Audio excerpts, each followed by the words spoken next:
posachedwa abantu kupasilani zimene wayankhula Bon Kalindo lero pa 23 October 2024 paja Bon Kalindo mwini wake amati ndi president wa anthu osauka komanso president wa bungwe limene limayimirira anthu amene alibe kuthekera kuti akayankhula mawu ake atha kupita pa mwamba.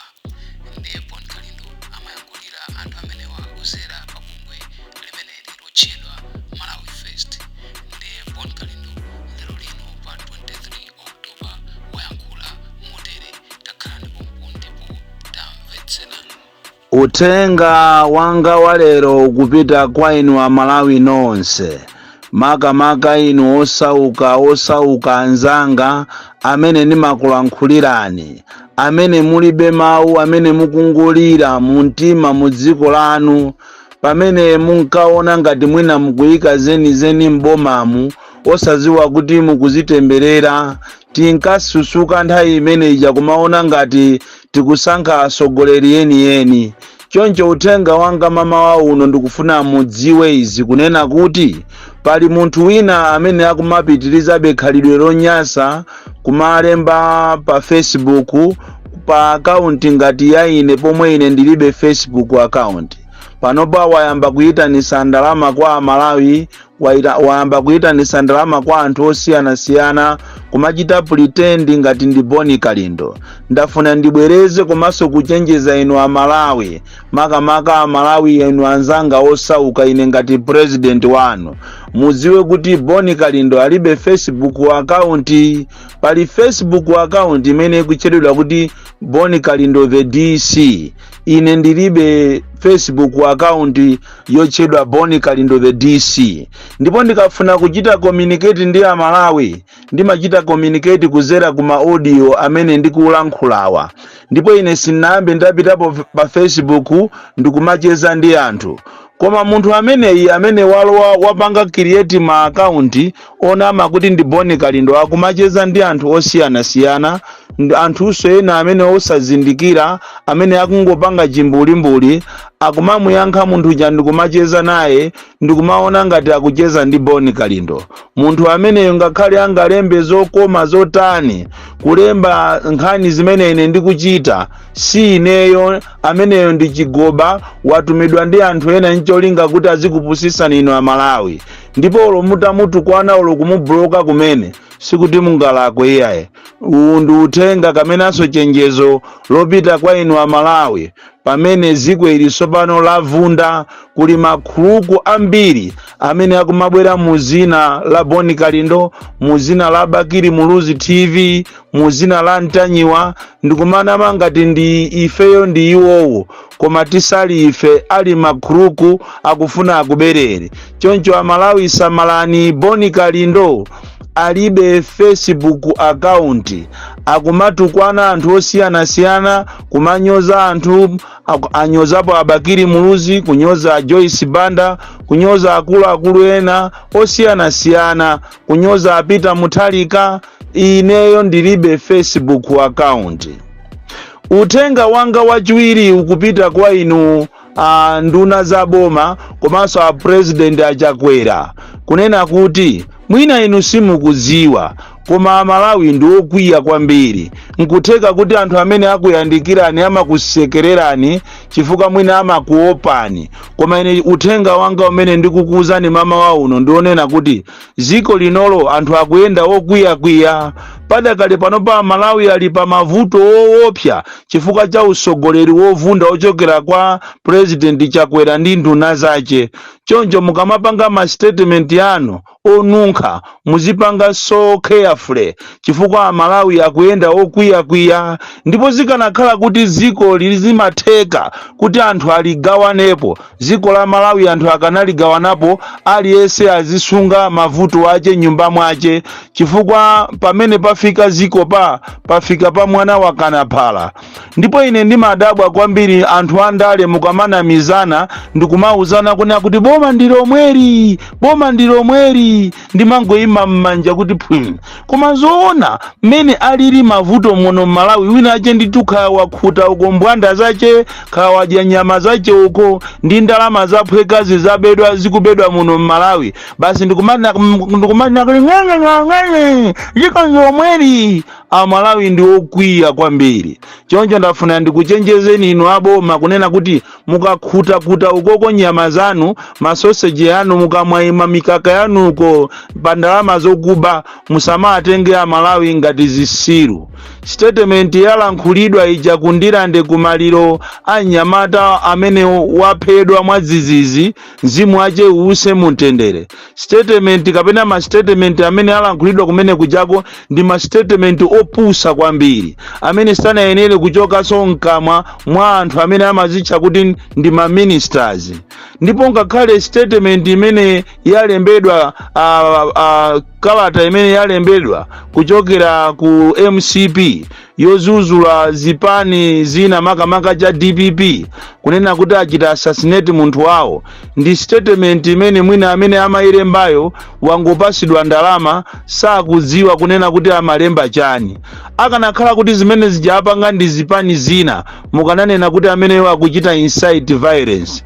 Ndipo peza mwati mwamuzi wa amene wachita assassinate munthu kundirande, ine ndikukhulupirira kuti mukamutchule ku polisi, apolisi amumange munthu uyoyo, chifukwa zimene mukupangazo that's carelessness.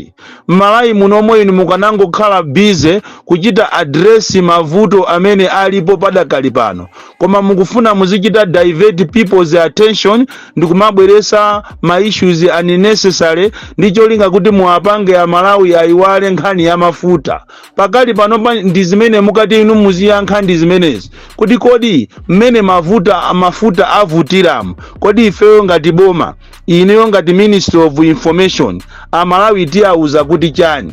Osakhala kumakabweresa ma statement, ma propaganda, ma statement, kumalemba statement yochokera ku chipani kumene akati winache chipani china chapanga assassinate and mukuchita condemn. That is bullshit, and that is taking Malawi for granted. Ndiye ndikufuna ndikuuze nikhaya ngati mwapenga ni ndalama zokuba, khaya iya nyama zakusefukirani mukusanza, chonde muziwe kuti Amalawi ndi okwiya. Amalawi yakufuna mayankho amene chimanga chilili. Amalawi yakufuna mayankho mankhwala muzipatala. Amalawi yakufuna mayankho a ndege ya kuchikangawa, kodi ndege ija idamupha chilima ijayo zidayenda bwanji? Ndipo Amalawi amene ndiye mayankho amene akuwafuna. That's why muziko munomo muti muchitike mademo woopsa, ndipo mademo amene inunso mukuziwa kumene muliko kunena kuti ine ngati the DC ndikayambisa changa sini mabwerera mbuyo. Mademo amene wawa alipo, tikufuna Amalawi aziwe chilungamo chimene chinachitika pa 10 June. Ndipo ndikuuze ni mafilimu anu onse mukuchita ngakhale olo ku parliament, inetu zonse ndikuziziwa. Amalawi ndafuna ndikuziwiseni kunena kuti kuli gulu lina la Amalawi limene linachita petition parliament kuti kuzera ku committee ya defense and security kupangidwe kafukufuku public inquiry kuti anthu azitha kupita ku parliament kuja ndikukalongosola zimene anaziona kapena akuziziwa pa imfa imeneyi ya chilima ndi anthu ena 8. Koma speaker of parliament akuyikhalira nkhani ija. Chikhalire nicho committee ya defense and security imenenso ine ninakhalapo, imakhala ndi anthu 16, anthu 15 anachita vote yes, mmodzi yekha ndi amene anakana. Ndipo atalemba ma recommendations kupita kwa speaker of parliament. Speaker of parliament mwama kuti aitanise public inquiry, wangoitenga nkhani ija ndikuyikhalira pansi. Ndiye tikufuna tikuuze ni kunena kuti lilipo siku limene maudindo anu ate azate, chifukwa whether mubera zisankho zikubera izi mwamba kuzibera kalezi, kaya mubera zisankho kaya simubera zisankho, koma lilipo siku lina yake limene muzatuluke kumeneko, siku lina limene maudindo anu ate azate. Ndipo azakatha maudindo anu ndi pamene muti muzamuziwe Malawi sopano, chifukwa panopa mwina mukuyenda ndi chitetezo, panopa mukuyenda monyang'wa,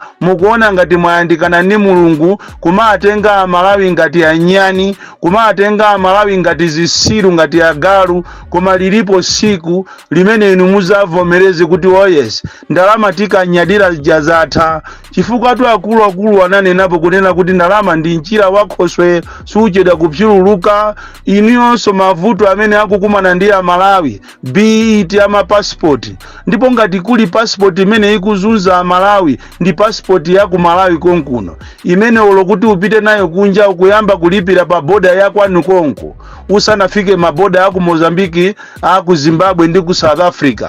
Mmene uti uzikafika ku South Africa utaona ngakale 300 rands, ndi mmene tuziliri. Ngakhale olo munthu kuti uzipita kunja kumene pandege maiko ngati ku America, maiko ngati ku Britain ndi maiko ena, anthu akuzunzika kwambiri. Chifukwa chani? Tatenga contract ya passport ndi kumpasa mwana wathu.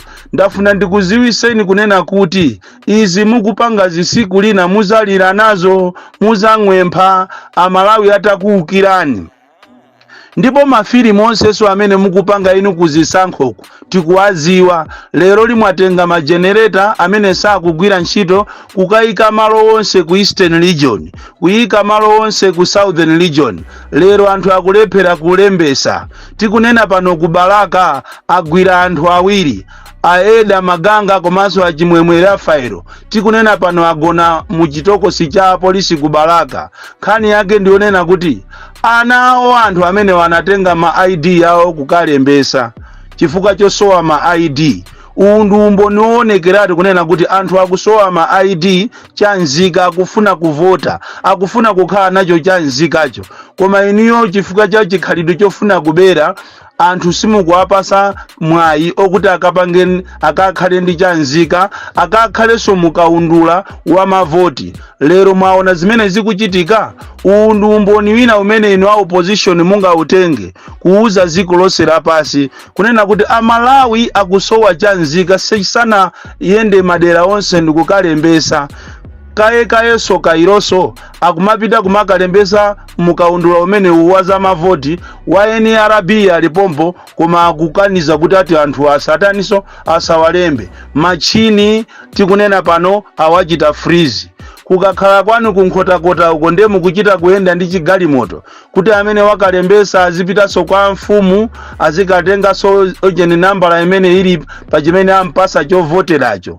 Izizi munaitanisa mafumu onse akunkhota-kota ndikukhala nawo pa meeting, ndikuwapa sandalama, ndikuwauza kuti anthu onse azibwera kwa mafumu akulu azizalembesa, azizachita register, muzakopera manambala amene apasa kuchokera mukaundula wa meki. Zonse tikuziziwa. Even woloku kumachinga ukuku kwabwera munthu ina lero mamawa, basi ni machini ena kunamizira ngati ndi wa meki, kunamizira ngati ndi wa NRB, pomwe munthu yosakuziwika, alibe ngakhale ID. Machini onena kuti asakuziwika kuti atenga kuti woloku achita register. Zonse zimene mukupanga tikuziziwa.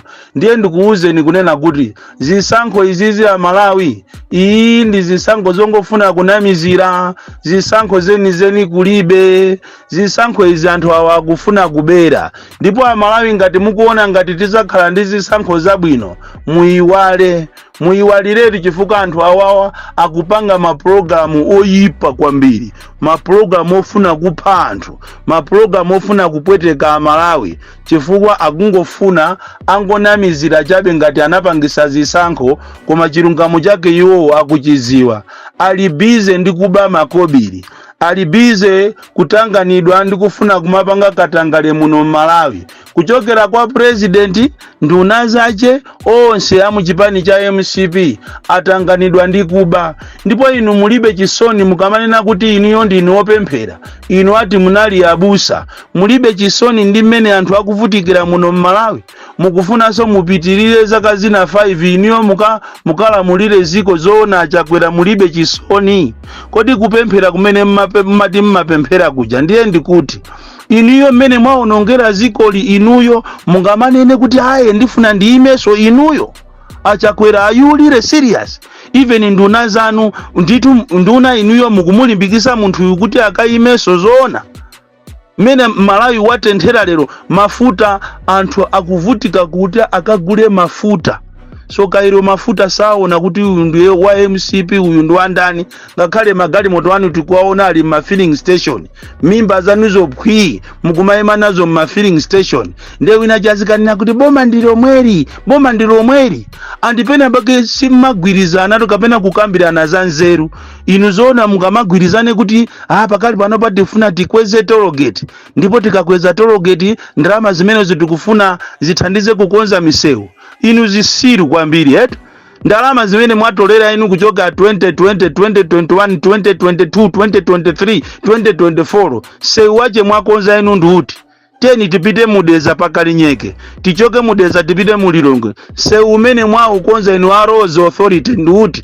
kuzera ndalama za pa tollgate mwaukonza inu kuchokera padeza kukafika kwa Chingeni nduti chabuno teni tichoke pa Chingeni sewu umene mwaukonza inu ndi ndalama za tollgate kukafika ku Blantyre kapena kukafika ku Liwonde nduti mukwatenga Malawi ngati zisiru chani ndiye muyerekeze mukweze ma tollgate mmene pano pa anthu akuvutika kale ne ma transport mmene mafuta asowamo anthu ma transport akwera ndiye mukanenese kuti mufuna mukweze se tollgate kusonyeza kuti so ma transport so akwerazo anthu azivutika ziko linotunda tisira amanu ziko linondera Malawi ndipo ngati simazi wa Malawi siku lake ndili mozi muza aziwa ndipo posachedwa pompano mutiziwa Amalawi tulukani tikalengeza siku la mademo kumene kuko alese atuluke ni nkhani zache 1 kuli kuvuta kwa mafuta 2 imfa ya chilima sinaende bwino 3 anthu apa ntukula pakhomo sizikuyenda bwino mafumu amene amanenedwa kuti azilandira swahara akulandira 10,000 yokha anthu okalamba aja ma 15,000 aja kulibe china chili chose Malawi muno chinayima ndetu kupempheni nonse mutuluke tikangolengeza siku la mademo aliyense atuluke tikamang'ale mwina anthu akuona ngati ndife zisiru chifukwa akutitola kwambiri akuona ngati ziko lindira amawo ziko lindira ambuyawo nthawi yokuti tizipanga mantha inatha ndipo ndamva kuti ati mwaitana anthu ena ake ati ku area fete mawa lero makamaka lero anthu 10 ochokera ku DPP kodi nangasobano ine musakundiitana bwanji mwayiwalirapo tu 11 mukanandiyikapo ineyo ndatitu tithana chibwana Malawi muno chakula kwambiri Bon Kalindo the DC mwana woopsa kwambiri the most deadly and dangerous child from Njeza village tiye mabuka box 76 Mulanje Malawi Southern Africa.